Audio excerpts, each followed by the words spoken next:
పిలుస్తూనే ఉన్నారు సార్, ఆడే ఉన్నారు.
ఎంఐ కూర్చుంది, చెక్కేసి ఎంఐ కూర్చుంది సత్యేసి మెయిన్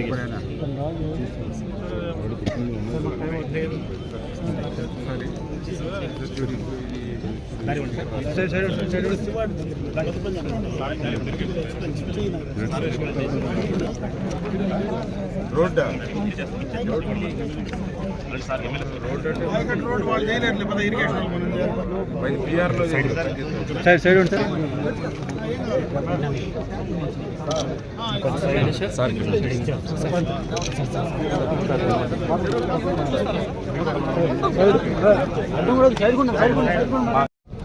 అందరినివా కాలువ పనులు పర్యవేక్షించడానికి మరి కాలువ వెంబడి కూడా ఉదయం నుంచి కూడా పర్యవేక్షిస్తున్న సందర్భంగా పలమనేరు నియోజకవర్గం ఇచ్చేసినప్పుడు మాజీ మంత్రివర్యులు, శాసనసభ్యులు మరి పెద్ద ఎత్తున స్వాగతం పలికినటువంటి అమర్నాథ్ రెడ్డి గారికి, రైతు సోదరులకి అందరికీ కూడా ముందుగా నా నమస్కారాలు మీ అందరికీ కూడా తెలియజేసుకుంటూ ఈ యొక్క పలమనేరుకు సంబంధించి ఏదైతే ఈకోట మండలం ఏదైతే ఉందో మరి ఇప్పుడే అన్న చెప్పి ఉన్నాడు, ఇక్కడ ఏదైతే ఈకోటకు సంబంధించి దగ్గర ఒక పాపులేషన్ కూడా మరి వేలాది మంది పాపులేషన్ ఉంది ఆ చెరువుకి.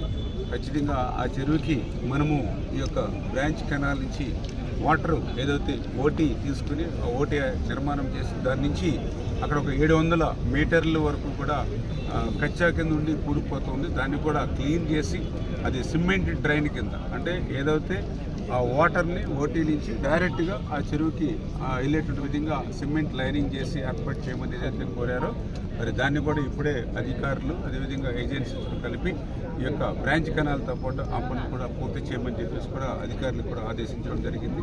అదేవిధంగా ఏదైతే ఈ యొక్క కుప్పం బ్రాంచ్ కెనాల్కి సంబంధించి రైతాంగం ఎవరైతే ఉన్నారో, గ్రామాలు ఎవరైతే ఉన్నారో, పొలాలు ఎవరైతే ఉన్నారో వాళ్ళకి ఒక బ్రిడ్జెస్ కూడా ఒక 5 బ్రిడ్జిల వరకు కూడా అవసరమవుతాయని ఏదైతే అంచనా వేయడం జరిగిందో దాన్ని కూడా అధికారులు పరిశీలించి ఎవరికి ఇబ్బంది లేకుండా ఆ బ్రిడ్జెస్ కూడా మరి నిర్మాణం చేయమని చెప్పేసి కూడా అధికారులు, ఏజెన్సీలు కూడా మరి అందులో ఇంక్లూడ్ చేసి చేయమని చెప్పేసి కూడా ఆదేశం. ఎందుకంటే గౌరవ ముఖ్యమంత్రి చంద్రబాబు నాయుడు గారు కూడా చాలా క్లియర్గా చెప్పారు, ఏదైతే ఆ హెచ్ఎన్ఎస్ఎస్ కెనాల్ ఏదైతే ఉందో ఆ కెనాల్కి సంబంధించినటువంటి చెరువులకు కానీ ఆ యొక్క నియోజకవర్గాలకు కానీ ఎక్కడికైతే నీరు పోవాలో ప్రతి ప్రాంతంలో కూడా ఓటీ పెట్టి మార్గం ఏర్పాటు చేయండి.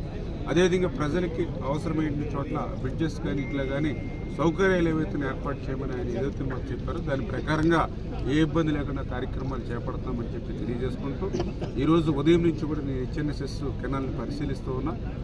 చంద్రబాబు నాయుడు గారు ఏదైతే ఒక లక్ష్యం, ఎందుకంటే హంద్రీనివా అంటే ఈవేళ రాయలసీమకు ఒక వరం లాంటిది. అటువంటి హంద్రీనివా ఆ రోజు 14-19లో పనులు జరిగాయి. మళ్ళీ 19-24లో పెద్ద సున్నా చూచాడు ఆ రోజు జగన్మోహన్ రెడ్డి. ఆ రోజు మనందరం కూడా చూసాం, ఎక్కడ కూడా ఒక తట్ట మట్టి ఎక్కడ పనిచేయాల, ఒక కర్బస్తా సిమెంట్ ఎక్కడ పెట్టాల, ఒక్క రూపాయి ఎక్కడ కూడా హంద్రీనివా పేరు చెప్పి ఖర్చు పెట్టాల. కానీ ఈరోజు చూస్తుంటే పరుగులు పరిగెట్టించి పనిచేస్తూ ఉన్నాం.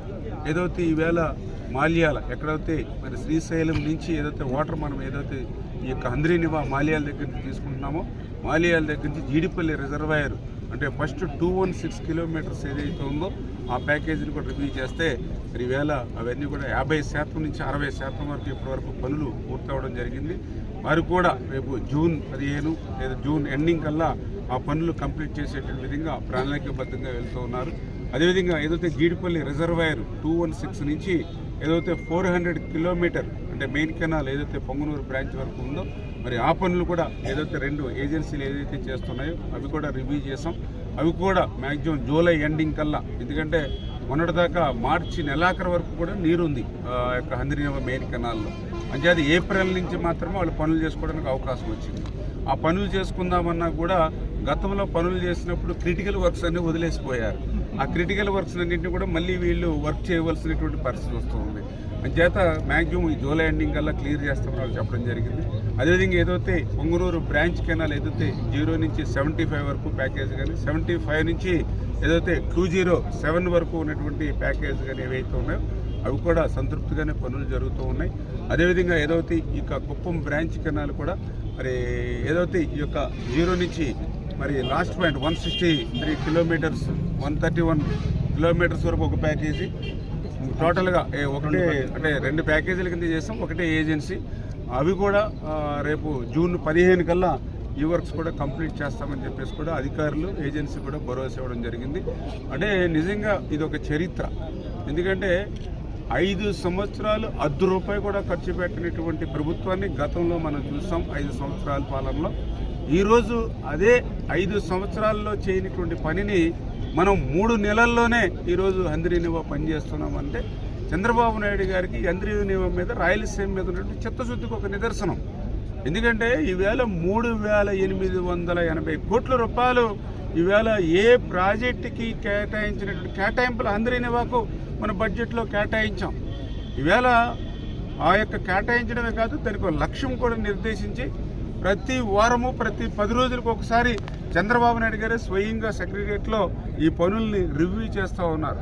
మొన్న కూడా క్షేత్రస్థాయిలో కూడా ఆయన పర్యటించి మరి రివ్యూ చేయడమే కాదు, చాలా క్లియర్గా ఏ వారమైనా సరే ఆ లక్ష్యాన్ని అందుకోలేకపోతే వెంటనే ఆ ఏజెన్సీని అధికారులు కూడా సెక్రటరియట్కి పిలిపించమని చెప్పారు. అంటే ఒక లక్ష్యానికి చేరుకునేటువంటి విధంగా పనులు జరపాలనేటువంటి నిర్ణయం అయింది. అంటే ఈ రకంగా ఒక ప్రాధాన్యత పెట్టుకుని ఇంత పెద్ద ఎత్తున ఈ హెచ్ఎన్ఎస్ఎస్ పనులు చేస్తూ ఉన్నాం.